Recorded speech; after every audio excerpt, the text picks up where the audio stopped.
इस्तकबाल आप सबका 5 बज चुके हैं और असेंबली इलेक्शन के इस खास सेगमेंट या शुमारे के साथ मैं हूं आसिफ रशीद। आप सब जानते हैं मरकज के ज़ेर इंतजाम जम्मू कश्मीर में हरियाणा के साथ चुनाव होने जा रहे हैं। असेंबली इलेक्शन 10 बरसों की तवील मुद्दत के बाद इंतजार तो खत्म हुआ, लेकिन ऐसी हलचल कि जम्मू कश्मीर के अंदर कौन सी सियासी जमात कब किस नाम का ऐलान करेगी, क्या हिकमत अमली तरतीब देगी, ये समझ पाना इंतहाई मुश्किल और कठिन है। हर गुजरते लम्हे के साथ सियासी सूरत हाल बदल रही है। हर गुजरते लम्हे के साथ सियासी मंजरनामा ऐसा हम सब के सामने है जिसको शायद बहुत मुश्किल समझना हो रहा है। बहुत सारे लोग जो पॉलिटिक्स में पहली बार या सियासी सरगर्मियों का पहली बार हिस्सा बन रहे हैं, किस पार्टी की तरफ से मैदान में उतरे कई बार पता नहीं चलता या इस बात का एहसास नहीं होता, लेकिन वक्त गुजरने के साथ साथ चीजें बहुत देर से ही मगर समझ में आती हैं।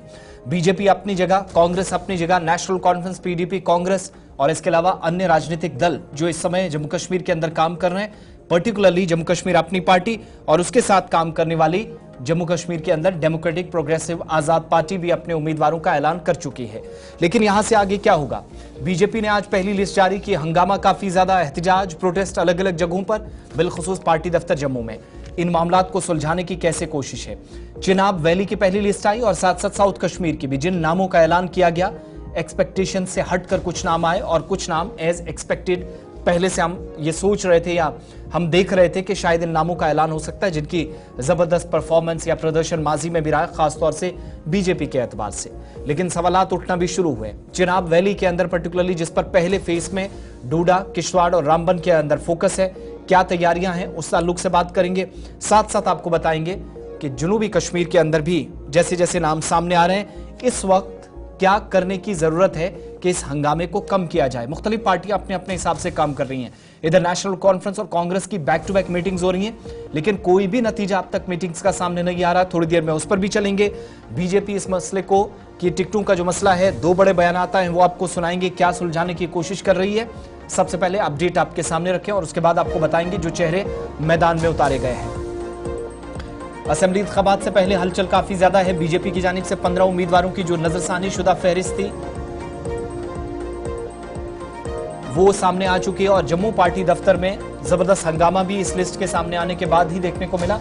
और साथ साथ असेंबली इलेक्शंस के बीच अब से थोड़ी देर पहले जम्मू पार्टी दफ्तर में जहां हंगामे के बाद बयानात भी सामने आए, चूंकि कश्मीर प्रोविंस, सदर्न पार्ट और वादी चिनाब का हिस्सा, जहां के लिए नामों का ऐलान हुआ या अनाउंसमेंट की गई।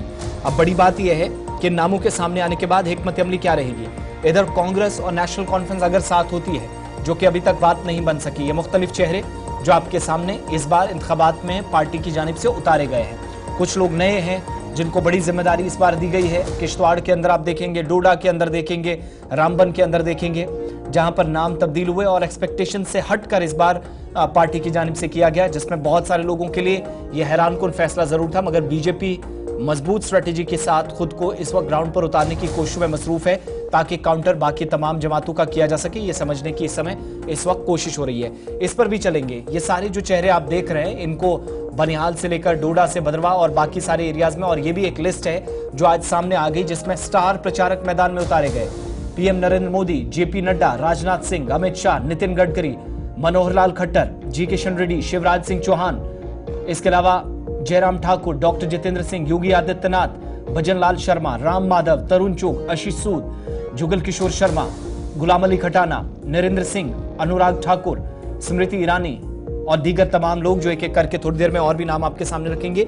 इससे पहले मैं अपने मेहमानों के पास चलूं, इन सारे मामलात पर जो पहले आपने फेस देखे, जिस पर हंगामा भी है, ग्राफिक्स के जरिए समझने की कोशिश करते हैं कि ये चेहरे कहां से, किस किस कॉन्स्टिट्यूंसी से कौन कौन उतरा है। पहले सिर्फ आपने तस्वीरें देखी हैं, अब मजीद डिटेल्स आपको बजरिया ग्राफिक्स आप समझेंगे कि चिनाब वैली और सदर्न पार्ट यानी साउथ कश्मीर वाला जो एरिया है, वहां से कौन कौन मैदान में उतारा गया है। आपके सामने पहले 3 बड़े नाम।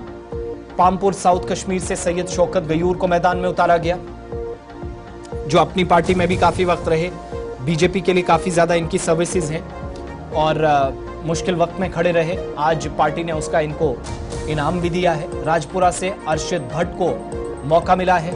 शोपियां साउथ कश्मीर से जावेद अहमद कादरी को जिम्मेदारी सौंपी गई है, वही जिला जहां पर मिलिटेंसी भी हमने काफी ज्यादा देखी इस इलाके के अंदर, और बीजेपी के एक सरपंच को निशाना भी बनाया गया था 2 महीने पहले।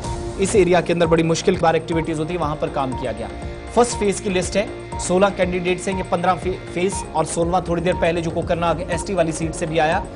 अनंतनाग वेस्ट से मोहम्मद रफीक वानी जो कि एग्जीक्यूटिव मेंबर भी बनाए गए थे पिछले दिनों, जम्मू कश्मीर के अंदर वक्फ बोर्ड में उनको जिम्मेदारी दी गई थी। अनंतनाग प्रॉपर से एडवोकेट सैयद वजाहत को जिम्मेदारी सौंपी गई है, इनको मैंडेट मिला है। श्री गुफ्फारा बिजबिहाड़ा से सोफी मोहम्मद यूसुफ, ये वो चेहरा है जो बतौर एमएलसी पहले काम कर रहे थे और काफी इनकी खिदमत उस वक्त भी रही हैं और इनकी सबकी नजरें जो हैं वो इस सीट पर भी इसलिए भी हैं क्योंकि साउथ कश्मीर से कुछ बड़े नाम नेशनल कॉन्फ्रेंस और पीडीपी के भी सामने आ चुके हैं। इसके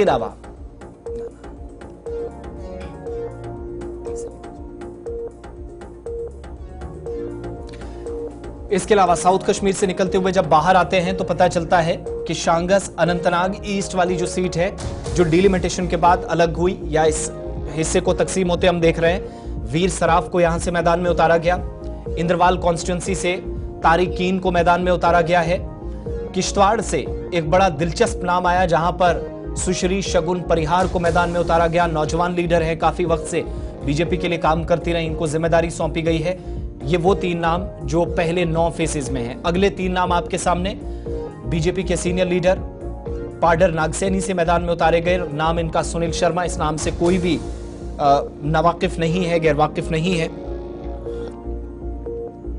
भद्रवाह से दिलीप सिंह परिहार को मैदान में उतारा गया है।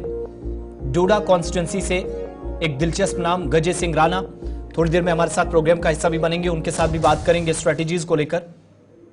इसके अलावा आखिरी 3 नाम जो आए वो भी बड़े दिलचस्प हैं। बहुत सारे लोगों ने एक्सपेक्ट नहीं किया था कि बनिहाल, रामबन और इस बेल्ट को इस तरीके से टच किया जाएगा, उस पर भी नजर दौड़ाना जरूरी है। और ये वो 3 नाम आपके सामने, डोडा वेस्ट से शक्तिराज परिहार, फॉर्मर एमएलए है, एक अच्छा खासा नाम चिनाब वैली के अंदर, किसी तारुफ के मोहताज नहीं है। राकेश ठाकुर रामबन से इस बार चुनाव लड़ेंगे बीजेपी के टिकट पर। बनिहाल से सलीम भट्ट को जिम्मेदारी सौंपी गई है और राकेश ठाकुर का जो नाम है, नीलम लंगे का नाम हमें याद आता है जो माइनॉरिटी मोर्चा के इस वक्त ओबीसी के पर्टिकुलरली सेल के मेंबर भी है, उन पर भी सबके इस चेहरे पर खास तौर से नजर थी कि यहां से आगे क्या होगा, कैसे पार्टी को संभाला जाएगा। बड़ी सारे सवाल पूछे जा रहे थे, लेकिन थोड़ी देर पहले जब मैंडेट आया तो जबरदस्त इस्तकबाल, जबरदस्त स्वागत इनका रामबन के अंदर हुआ। ये सारे वो नाम हैं जो फर्स्ट फेज में कोकरनाग साउथ कश्मीर वाली सीट पे 16वां नाम भी सामने आ गया है। सारे नामों का ऐलान कर दिया गया फर्स्ट फेज के लिए। इससे पहले कंट्रोवर्सी भी बन, उस पर भी चलेंगे, लेकिन इन 15 नामों के सामने आने के बाद प्रोटेस्ट भी देखा गया, नाराजगी भी देखी गई। उस नाराजगी कर पार्टी की लीडरशिप इस वक्त काम करना शुरू हो गई है। शिल्पा गुलिस्तान न्यूज़ नुमाइंदा थोड़ी देर पहले जिन्होंने बात की युद्धवीर सेठी से, जिनको खुद मैंडेट मिला, जो पहली लिस्ट सामने आई, कुछ लोगों ने सवाल भी उठाना शुरू किए कि कुछ बड़े नाम मिसिंग थे, लेकिन इस मसले को कैसे सुलझाने की कोशिश इस वक्त पूरी पार्टी कर रही है, ऑर्गेनाइजेशन कैसे काम कर रही है। सुनील सेठी को, युद्धवीर सेठी की बात आपको सुनाते हैं और उसके बाद अपने मेहमानों के पास चलेंगे। बातचीत का सिलसिला